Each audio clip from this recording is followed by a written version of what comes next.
అది నిన్న మొన్న వీడియో బాగా వైరల్ అయింది. దానికి సంబంధించి కేసు నమోదు చేశారు. ఇందాక అరెస్ట్ చేశారు. ఒకసారి ఆ అరెస్ట్‌కి సంబంధించి సాక్షి ఛానెల్‌లో ఏమని మాట్లాడుతున్నారో ఒకసారి వినిపిస్తా చూడండి. అక్రమంగా అరెస్ట్ చేశారు, అన్యాయం, అసలు ఆ కుటుంబ సభ్యులకి ఎలాంటి సమాచారం ఇవ్వలేదు. చాలా చెప్పుకుంటున్నారు. ఒకసారి వినిపిస్తా వినండి. వైఎస్ఆర్సీపీ అధికార ప్రతినిధి నాగార్జున యాదవ్ ను పోలీసులు అరెస్ట్ చేశారు. తెలంగాణ పోలీసులమంటూ కుటుంబ సభ్యులకు సమాచారం ఇచ్చారు. ఎలాంటి నోటీసులు ఇవ్వకుండానే తీసుకెళ్లారు పోలీసులు. నల్లపాడు పిఎస్ కి సమాచారం ఇస్తామన్నారు. నాగార్జున యాదవ్ అరెస్ట్ పై కుటుంబ సభ్యులు ఆందోళన వ్యక్తం చేస్తున్నారు. ఏ ఆందోళన ఏం చెందవసరం లేదు. కుటుంబ సభ్యులకి సమాచారం ఇచ్చే తీసుకెళ్తారు. అలా ఇవ్వకుంటే ఏమీ తీసుకెళ్లరు. లోకల్ పోలీస్ స్టేషన్‌లకి సమాచారం ఇస్తారు. తద్వారా కుటుంబ సభ్యులకి సమాచారం ఇస్తారు. ఖచ్చితంగా ఎందుకు అరెస్ట్ చేస్తున్నామని చెప్పేసి ఆ కారణాలు కుటుంబ సభ్యులకి తెలియజేసిన తర్వాతే తీసుకెళ్తారు. లేకపోతే వాడు ఇష్టానుసారంగా మాట్లాడతాడు. ఒకసారి తెలంగాణ ముఖ్యమంత్రి రేవంత్ రెడ్డి గారిని ఉద్దేశించి ఏమని మాట్లాడాడో ఒకసారి వినిపించిన తర్వాత దీని గురించి మనం మాట్లాడదాం. ఇప్పుడు ఎలా స్పందిస్తారో మరి కొంతమంది మేధావులు ఉన్నారు కదా, తెలంగాణ మేధావులు. ఇప్పుడు వాళ్ళ స్పందన ఏంటి అనేది కూడా ఇక్కడ కీలకం మాట మనకి. ఒకసారి ఇదేమని మాట్లాడుతున్నా వినిపిస్తాను. జొమాటో స్విగ్గీ డెలివరీ బాయ్ గురించి మాట్లాడుతున్నారు. ఆ డెలివరీ బాయ్ గురించి అంత తక్కువ మాట్లాడితే అంత మంచిది. ముఖ్యమంత్రి పదవి కాదు కదా, ఎమ్మెల్యే పదవి కూడా జొమాటో డెలివరీ బాయ్ అనర్హుడు. వాడి స్థాయి ఏంది, వాడి క్యారెక్టర్ ఏంది, వాడికి జీవో చదవడం వచ్చా? కొమ్మరేని శ్రీనివాస్కి ఏం అర్థం కావట్లా. అసలు ఎవరి గురించి మాట్లాడుతున్నాడో ఏం మాట్లాడుతున్నాడు అనేది ఏం అర్థం కాక అలా స్టన్ అయిపోయి ఉండిపోయాడు మాట. ఇంకా మాట్లాడుతున్నాడు వినిపిస్తా చూడండి. వాడికి జీవో చదవడం వచ్చా? ఆ జొమాటో బాయ్ కి జీవో చదవడం వచ్చా? జీవో ఎంఎస్ సీరియస్ అంటే ఏదో తెలుసా? ఆ జొమాటో బాయ్ కి జీవో రొటీన్ అనేది తెలుసా? భారతదేశంలో ఉన్నటువంటి అత్యంత దారుణమైనటువంటి సంఘటనలో ఆ జొమాటో బాయ్ అనేవాడు ముఖ్యమంత్రి అయ్యాడు కానీ, లేకపోతే ఆ డెలివరీ బాయ్ ముఖ్యమంత్రి. ఆ డెలివరీ బాయ్ వచ్చి ఎత్తుకెళ్ళిపోయేటువంటి డెలివరీ బాయ్ వచ్చి ఎవడో డెలివరీ బాయ్ ఉభయ తెలుగు రాష్ట్రాల్లో తెలుసండి. డెలివరీ బాయ్ వచ్చి గురించి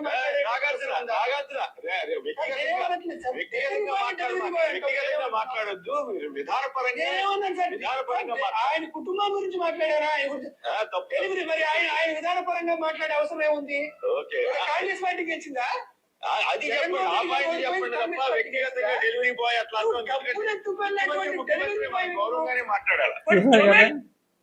వాడు అట్ట తెలంగాణ ముఖ్యమంత్రి రేవంత్ రెడ్డి గారిని ఉద్దేశించి వాడు వీడు జొమాటో వాడికి అసలు అది రాదు, వాడికి అసలు ఇది రాదు అని మాట్లాడితే ఊరుకుంటారా?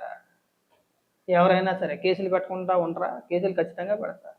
వీడు ఏమనుకుంటున్నాడంటే ఆంధ్రప్రదేశ్లో మన నాయకుల్ని అంటే చంద్రబాబు నాయుడు గారు కావచ్చు, లోకేష్ గారు కావచ్చు, పవన్ కళ్యాణ్ గారిని కావచ్చు, మనం ఇష్టానుసారంగా మాట్లాడినట్టే పక్క రాష్ట్ర ముఖ్యమంత్రులను కూడా ఉద్దేశించి మాట్లాడితే ఊరుకుంటారు అని చెప్పేసి అనుకున్నారు. ఇవాళ అరెస్ట్ చేయారు. అరెస్ట్ చేయగానే అక్రమ అరెస్టు. ఎందుకు అక్రమ అరెస్ట్ అవుతుంది? వాడి నోరు వాడు అదుపులో పెట్టుకొని ఉంటే ఇవాళ ఈ పరిస్థితి రాదు కదా. మనం మాట్లాడేటప్పుడు వాళ్ళ దగ్గర పెట్టుకొని మాట్లాడాలి. ఇష్టానుసారంగా మాట్లాడి మా మీద కేసులు పెట్టారండి చెక్కుతారు, చెక్కాలి కూడా. లేకపోతే వీడి నోటితోలు మామూలు నోటితోలు కాదు. వీడికి వీడింత ఉంటాడు కానీ ఇటు భూమి మీద నిలబడ్డాడు. ఆడికి వాడి వయసుకి వాడు మాట్లాడే మాటలకి ఏమాత్రం సంబంధం ఉండదు. ఏంట్రా అంటే వెనకాల మాకు జగన్మోహన్ రెడ్డి అండగా ఉన్నాడు, మమ్మల్ని ఎవడు ఏమీ చేయలేడు అని చెప్పేసి అని మళ్ళీ కొత్త డ్రామాలు ఆడుతూ ఉంటారు. మేము ఎవడైనా సరే ఎవడు మాట్లాడినా తప్పు అనే చెప్తాం. మేము కొంతమంది ముసుగు మేధావుల్లాగా ప్రాంతీయవాదాన్ని తీసుకొచ్చి ప్రాంతాన్ని ముందెట్టి డ్రామాలు ఖచ్చితంగా ఆడం. అది మా ప్రాంతానికి సంబంధించిన వ్యక్తి అయినా సరే, ఆంధ్రాకి సంబంధించిన వ్యక్తి అయినా సరే తప్పుగా మాట్లాడితే తప్పనే చెప్తాం. ఇదే పరిస్థితుల్లో కొంతమంది ఉన్నారు మొన్న ముసుగు మేధావులు.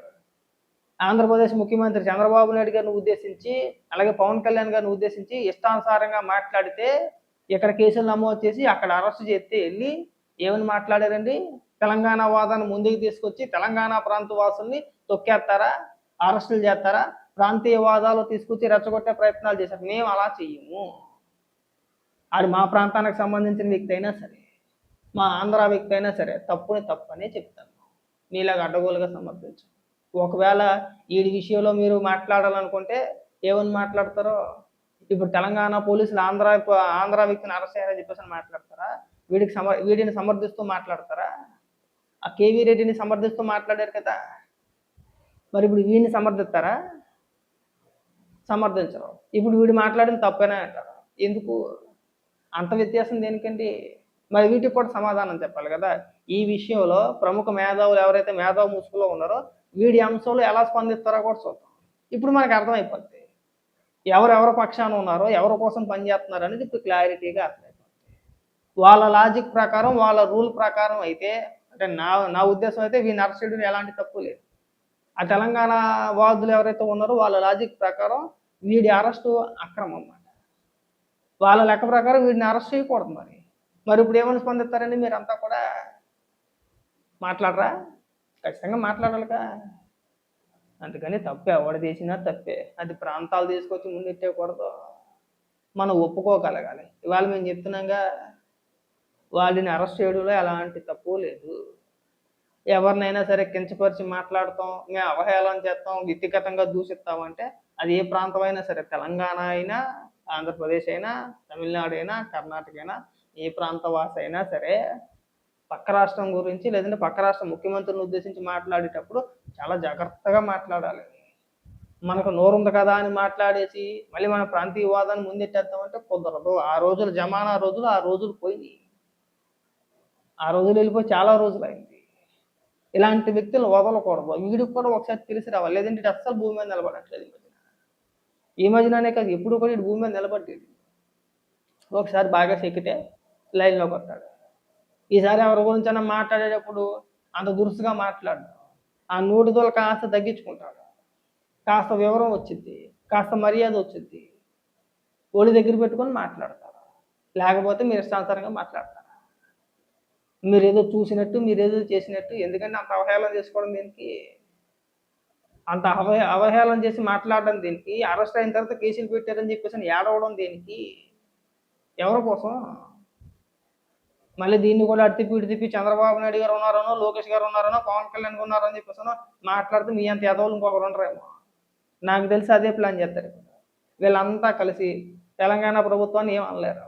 ఎందుకంటే జగన్మోహన్ రెడ్డి ఆస్తులన్నీ అక్కడే ఉంటాయి. గట్టిగా మాట్లాడలేడు. అది ఎవరు అధికారంలో ఉన్నా సరే, కేసీఆర్ అధికారంలో ఉన్నా, రేవంత్ రెడ్డి గారు ఉన్నా, లేకపోతే ఇంకొక పార్టీ ఉన్నా సరే, తెలంగాణ ప్రభుత్వాన్ని కానీ అక్కడ రాజకీయ నాయకులు ఉద్దేశించి కానీ గట్టిగా మాట్లాడలేడు.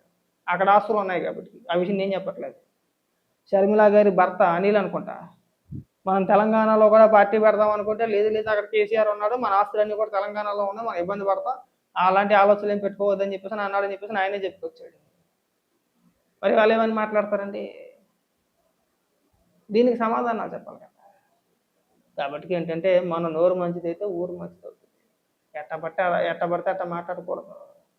ఎలా పడితే అలా మాట్లాడితే ఇలాంటి ఇబ్బందులు కొని తెచ్చుకోవాల్సి వచ్చింది.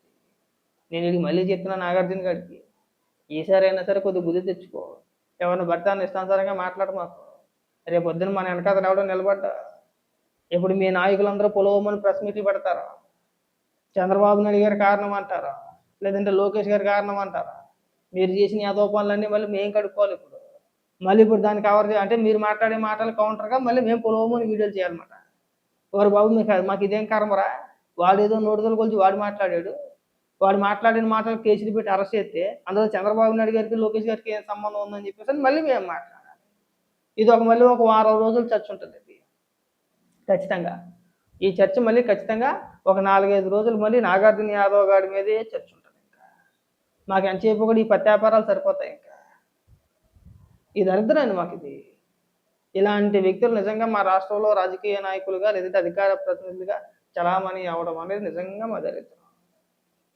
పైకి కొమ్మినేని శ్రీనివాసు అమాయకుడిగా కనబడతాడు కానీ చాలా కన్నింగ్ వ్యక్తి. ఇప్పుడు వాడేదో మాట్లాడాడు డిబేట్లో, మాట్లాడిన తర్వాత లైవ్ని కట్ చేయొచ్చుగా. సరే లైవ్లో కట్ చేయడం ఎలాగా కుదరదు, ఓకే. డిబేట్ అయిపోయిన తర్వాత అవసరమైతే ఆ లైవ్ని అప్పటికప్పుడు డిలీట్ చేసి ఉండాలి. అలా చేయరు. మళ్ళీ సపరేట్గా దాన్ని మళ్ళీ ఒక వీడియో కింద అప్లోడ్ చేస్తారు. ఇదిగో చూడండి మా పెద్ద పోటీ కాబట్టి తిట్టేసాడు అని చెప్పేసి. తర్వాత పరిణామాలు ఎలాగే ఉంటాయి. ఎవరి మీద పడితే వాళ్ళ మీద మాట్లాడుతూ ఊరుకోరండి. నేను చంద్రబాబు నాయుడు గారు అనుకున్నారంటే చూసి చూడనట్టు పోతే పనులు ఎలాగలా మాట్లాడారు పని పనులలో, వాళ్ళ బుద్ధి వాళ్ళ దగ్గరే ఉంటుందని చెప్పేసి వదిలేస్తానికి. ఇవాళ మళ్ళీ వచ్చి మళ్ళీ ఏడుపు, అన్యాయం, అక్రమం, తెలుగుదేశం పార్టీ ఉంది, చంద్రబాబు నాయుడు గారు ఉన్నారని చెప్పి మొదలు పెడతారు. ఇంకా మొదలు పెట్టలేదు కానీ ఇప్పుడే కదా అరెస్ట్ చేశారు.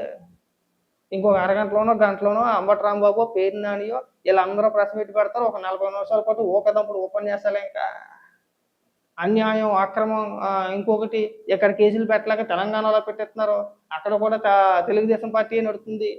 తెలుగుదేశం పార్టీ ఎంత చెప్తే అంత అని చెప్పేసి మళ్ళీ ఇదొక ప్రచారం మొదలు పెడతారు.